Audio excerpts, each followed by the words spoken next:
اچھا بھائی جلدی سے ان کا جو اصل سوال تو رہ گیا وضو کا طریقہ. یہ وضو کا طریقہ سن لیں ذرا ایک دفعہ.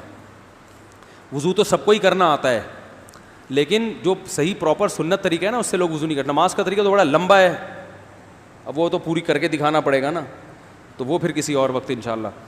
وضو میں جو ہے نا لوگ کیا کرتے ہیں, بہت زیادہ ہو گیا ہے, چھوٹے بچوں کا اور بڑوں کا لحاظ, یعنی تھوک اور ناک وغیرہ کپڑوں میں بدن پہ لگ جائے تو پاک ہوتے ہیں, نہ پاک ہوتے ہیں. اگر نماز پڑھنے بلی اگر پاؤں چاٹنا شروع کر دے تو پاک رہے گا, بلی کا جھوٹا پاک ہے. تو کیا ہوا, وضو کا جو طریقہ ہے نا لوگ کیا کرتے ہیں عجیب, نارملی تو سب صحیح کر رہے ہوتے ہیں لیکن جو صحیح سنت طریقہ اس کو فالو نہیں کرتے.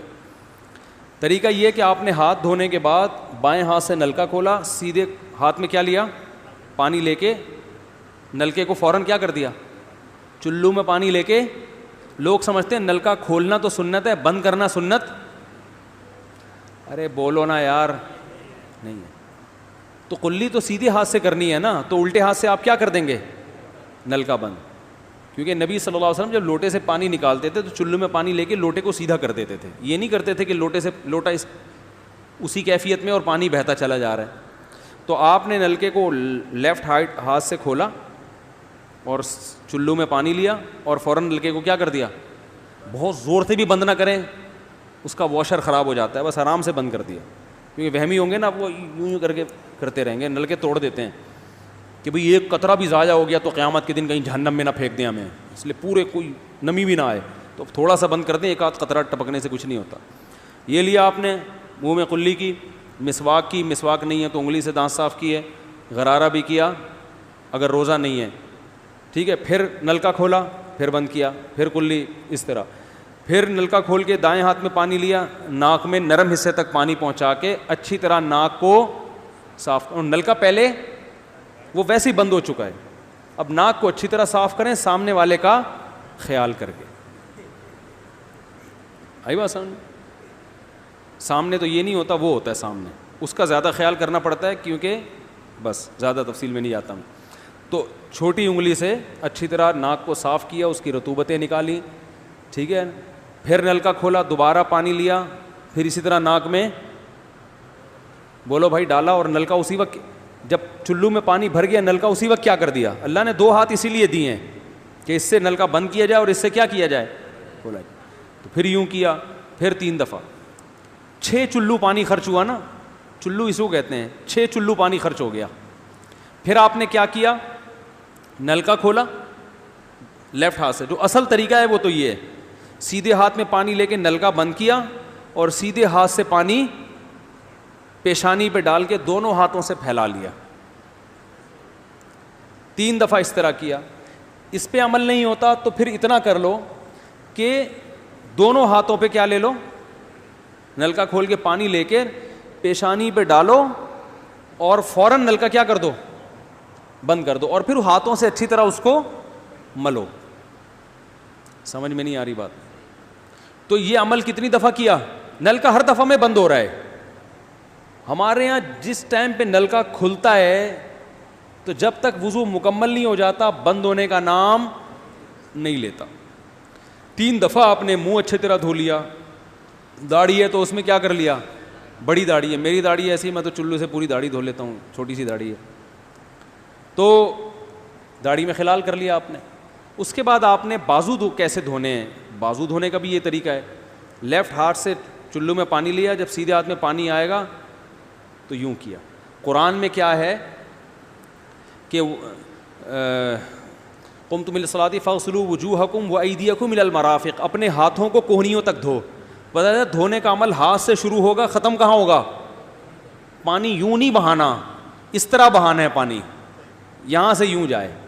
اور اس میں فائدہ یہ ہوتا ہے کہ بالوں کا جو رخ ہے نا نیچے کی طرف ہوتا ہے, جب پانی اپوزٹ سائڈ میں جاتا ہے تو اسکن اچھی طرح گیلی ہو جاتی ہے.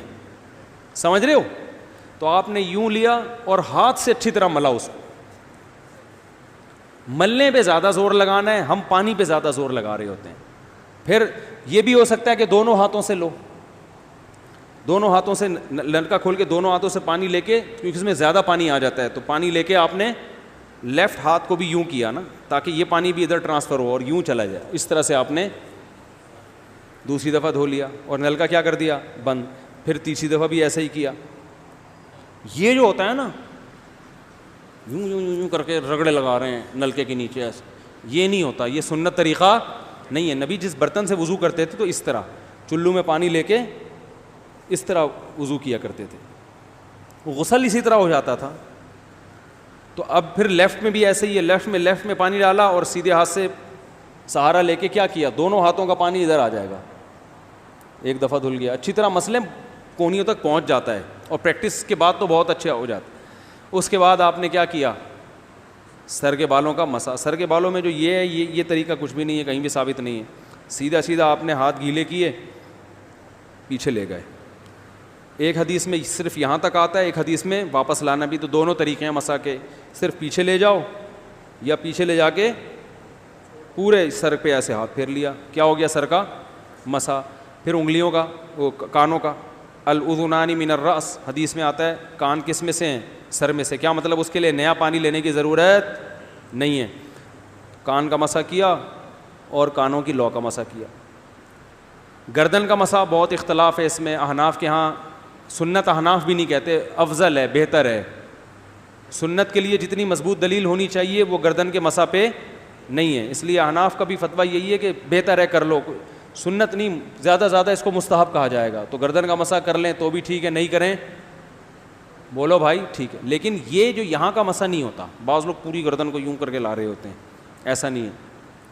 تو گردن کا مسح یہ جو یہاں سے کیا جاتا ہے, یہ پچھلے جانب سے ہمارے حضرت اس کے قائل نہیں تھے. وہ کہتے تھے مسح جہاں بھی شریعت میں ملتا ہے یہاں سے ملتا ہے. تو ان کی رائے یہی تھی کہ اگر گردن کا مسح کرنا ہے تو گدی, گردن نہیں گدی کا مسح, تو یہاں سے کر لے. لیکن یہ کوئی نہ سنت مؤکدہ ہے نہ کوئی زیادہ تاکید ہے اس کی, کوئی کرے ٹھیک ہے, نہیں کرے تو بھی ٹھیک ہے. تو اس کے بعد اس لیے کہ بہت سے لوگ اس کے قائل نہیں ہیں تو ان سے بحث نہ کریں, ٹھیک ہے نا. بہت سے لوگ نہیں کرتے گردن کا مسح, بہت سے علماء فقہا اس کے قائل نہیں ہیں. اس کے بعد آپ نے پاؤں دھونا ہے. تو پاؤں میں بھی یہ کہ قرآن نے کیا کہا کہ الی الکعبین, انگلیوں سے شروع ہوگا اور ٹخنوں تک پانی جائے گا. تو انگلیاں رکھیں نلکے کے نیچے اور لیفٹ ہاتھ سے اس کو اچھی طرح کیا کریں, دھوئیں, اور انگلیوں کا خلال بھی کریں. تو بہت چند سیکنڈ میں ہو جاتا ہے یہ کام. اور پھر نلکا بند کر دیں. پھر دوسرا پاؤں سیدھے ہاتھ سے نلکا کھولا, سیدھا ہاتھ نلکے پہ رکھیں اور الٹے ہاتھ سے پاؤں دھوتے رہیں. جیسے ہی دھل جائے تو میرا خیال ہے ایک مگا پانی بمشکل استعمال ہوتا ہے, ایک مگا جو ہوتا ہے نا نہانے والا. لیکن آج اگر جو لوگ وضو کر رہے ہیں نا, ان کا پانی اگر آپ دیکھ لو تو بالٹیوں کی بالٹیاں خرچ کر رہے ہوتے ہیں, اور معذرت کے ساتھ کم بختوں کا وضو پھر بھی نہیں ہوتا. پھر بھی ان کو شک ہوتا ہے کہیں کوئی جگہ خشک نہ رہ گئی ہو. تو وہمی نہ بنے, اس طریقے سے وضو کریں, یہ سنت طریقہ ہے. اور قرآن میں بیان بھی یہی کیا کہ یہاں سے شروع کرو یہاں تک لے کے جاؤ. کافی ہو گیا میرا خیال ہے. اللہ تعالیٰ سمجھنے کی, عمل کرنے کی توفیق عطا فرمائے. وما علینا الا البلاغ.